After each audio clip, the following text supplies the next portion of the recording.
A journalist found some mysterious instructions, and they led him to a terrifying secret facility.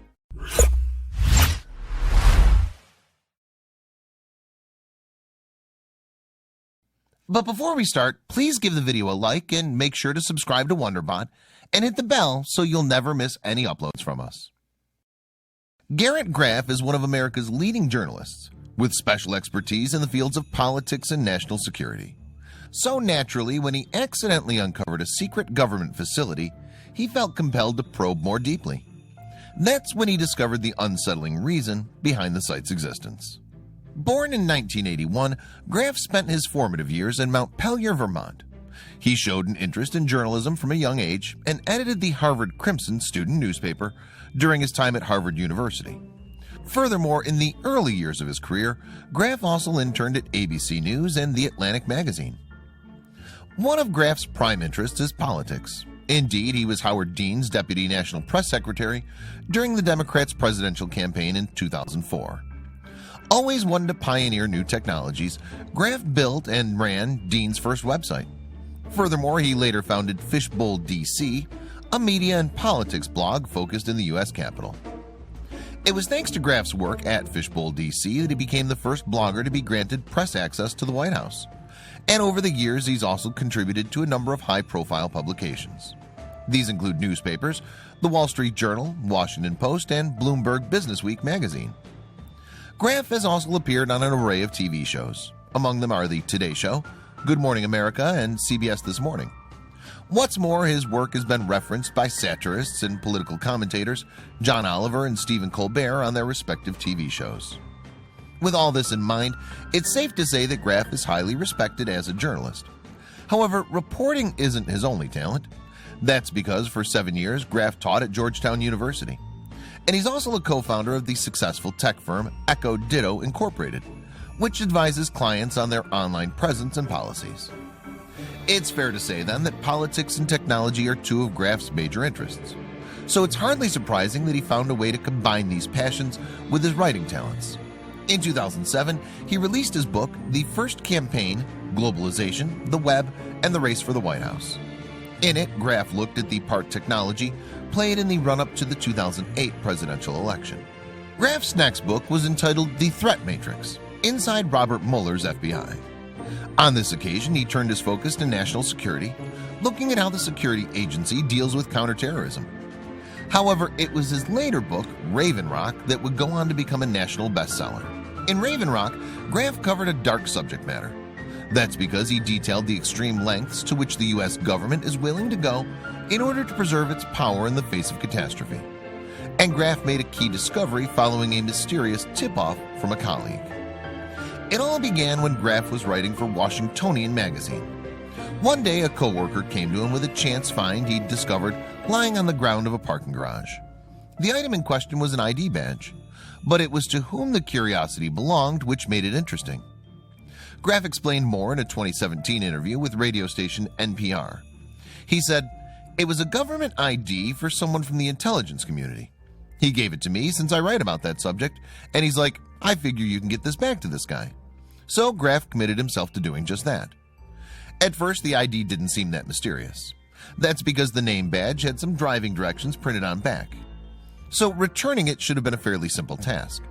With that in mind, Graff figured he'd simply type the outline location into Google Maps to see where the instructions led. However, when Graff searched the directions online, his interest was piqued.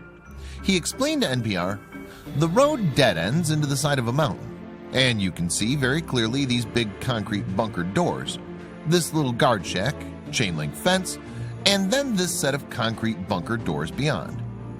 Graff couldn't help but wonder just what this mysterious government location in West Virginia could be. He told the radio station, "It was a facility that I'd never heard of, that wasn't on any map." So given the secrecy that surrounded the address, Graff decided he'd do some digging in an attempt to find out more.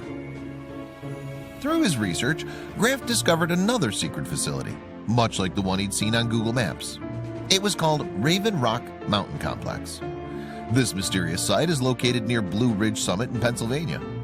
Construction on the complex had begun in 1948 under the orders of President Truman.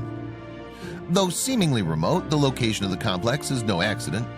Raven Rock lies just 6 miles away from Camp David, the president's famous country residence in Maryland. So, given the facility's proximity to the retreat, there'd been some speculation that the two locations are linked by a series of tunnels. When President Truman sanctioned the construction of Raven Rock, the world was in the midst of the Cold War. The period of tension began in the wake of World War II between the United States and the Soviet Union. It lasted for decades, and while there was to be no large-scale fighting between the rival powers, as both blocs developed their nuclear arsenals throughout the 1950s, the threat of worldwide atomic obliteration soon became a fact of life. With that in mind, Raven Rock was just one of a number of secret facilities sanctioned by the U.S. government during the Cold War. However, the facility couldn't remain completely hidden. That's because it required a workforce of 300 people to dig out a 3,100-foot shaft into the granite mountain. In order to complete Raven Rock, authorities turned to the best in the business. Graff told the New York Post newspaper, "There were very few engineers with the expertise to hollow out a mountain and build, in essence, a freestanding city inside of it.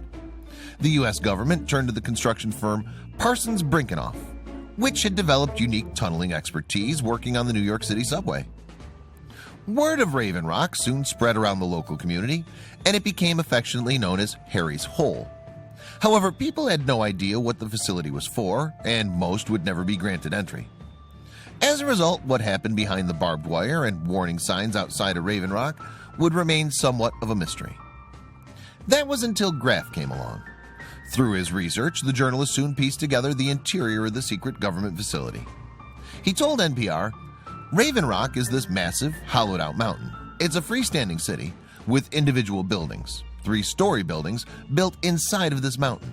It has everything that a small city would have." It transpired that Raven Rock was built to be big enough to accommodate around 1,400 people with practically every service they could need. Graff explained, "There's a fire department there. There's a police department, medical facilities, dining halls. The dining facility serves 4 meals a day. It's a 24-hour facility. What's more, the facility has changed somewhat over the years as technology has modernized." Graff told NPR, "It was sort of mothballed to a certain extent during the 1990s as the Cold War ended, and then was restarted in a hurry after September 11th, and has been pretty dramatically expanded over the past 15 years. Today, it could hold as many as 5,000 people in the event of an emergency." So it's clear that Raven Rock has some kind of use to the government in times of disaster. However, the top-secret nature of the facility provides a clue as to just how important a location it is. Because in the event of a nuclear war, the mountainside bunker would become America's administrative headquarters. Also referred to as the Alternate Joint Command Center, Raven Rock would house the U.S. government in a nuclear disaster. Personnel would ideally include the president and other Washington officials. They would run the country from office space deep inside the bunker, protected by twin sets of 34-ton blast doors. In the height of the Cold War, when the threat of nuclear war appeared very real, the U.S. government planned for such a disaster in incredible detail. For instance, they decided that, in the event of a catastrophic attack, the post office would take charge of registering facilities. Meanwhile, the National Park Service would set up refugee camps. Moreover, the U.S. government assigned the task of food distribution to the Department of Agriculture. And even in the event of a nuclear Armageddon, the IRS would continue to operate. That's because the agency would collect taxes under an emergency plan. However, the government had already stockpiled a large sum of cash in one of its bunkers, just in case. When Graff discovered Raven Rock's real purpose, he was fascinated. He told NPR, "Part of what makes these plans so interesting is thinking through this idea of what you're going to save for America. If you're trying to preserve and restart the government after an attack, it becomes this very existential question about what is America." And that's seemingly a question that officials at the National Archives had asked themselves when they worked out which historical items they'd prioritize saving in a nuclear war. For instance, the Declaration of Independence was deemed to be of greater importance than the Constitution. And the Library of Congress decided that rescuing the Gettysburg Address held sway over saving George Washington's military commission. But while certain historical artifacts are a high priority for the government to save, the same couldn't be said for the general population. As nuclear weapons became ever more powerful over the course of the Cold War, any hopes of evacuating large urban centers were abandoned. As such, the everyman would be left to his own devices. as a small government attempted to rebuild society from the safety of bunkers like Raven Rock. But while those guaranteed a place in Raven Rock may sound like the lucky ones, things wouldn't be easy for them. For one, they'd be forced to leave their families behind to face nuclear blasts and subsequent fallout alone. That's because their relatives were not permitted to enter the bunker, even in the direst of circumstances. That's because, as well as the sheer capacity considerations, Raven Rock was a secret facility. As such, the families of personnel were largely kept in the dark about what went on there or its purpose. Graff explained to the New York Post, "Families would have been prohibited from Raven Rock, as they would have been from effectively all the doomsday bunkers. The thought of abandoning loved ones in the event of nuclear annihilation hasn't sat well with some government officials over the years." According to media website Ranker, Supreme Court Justice Earl Warren reportedly gave up his own space in Raven Rock when he discovered his wife wouldn't be granted access to the bunker. Upon relinquishing his pass, he apparently told authorities, "You'll have room for one more important official." However, once Cold War tensions had died down, some rules were relaxed at Raven Rock. Graff explained, "In recent years, as the veil of complete secrecy is lifted, family members of Raven Rock personnel are allowed to visit it for specific ceremonies. So at the very least, family members today can picture where their relatives will spend doomsday, even as they're barred outside." After the Berlin Wall came down in 1989, there was a chance that Raven Rock could have fallen into obscurity.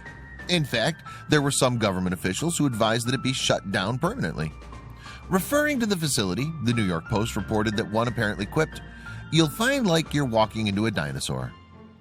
With that in mind, during his time in office, President George H.W. Bush reduced Raven Rock's 24-hour operations, basically reducing the facility to a skeleton staff. However, in the wake of September 11th, the site underwent upgrades costing $652 million. New buildings were subsequently built, a new air filtration system was added, and existing technology received an update. Today, Raven Rock is just one component of the government's doomsday plans. The well-planned disaster strategy would see officials evacuated by helicopter to various bunkers around Washington in the event of a nuclear or terrorist attack. Meanwhile, everyday citizens would be left to fend for themselves. Revealing some of the most recent additions to the bunker in Raven Rock, Graff wrote that the facility added 27 new fuel tanks in 2012, each of which could hold 20,000 gallons. Today, it's believed that the site can hold 5,000 employees who would work in 900,000 square feet of office space in an Armageddon scenario. Similar bunkers to Raven Rock include Peters Mountain in the Appalachian Mountains of Virginia, which would become a base for the U.S. intelligence agencies. There's also a bunker situated directly under the White House. It was here that Dick Cheney sheltered on September 11th as he orchestrated the government response to the attack. Probably the most well-known bunker from the Cold War remains the North American Aerospace Defense Command, NORAD, at Cheyenne Mountain in Colorado. Never hidden from the public, the bunker boasts a power plant, gym, and its own Subway restaurant. So if the nuclear apocalypse does occur, at least there'll be fast food.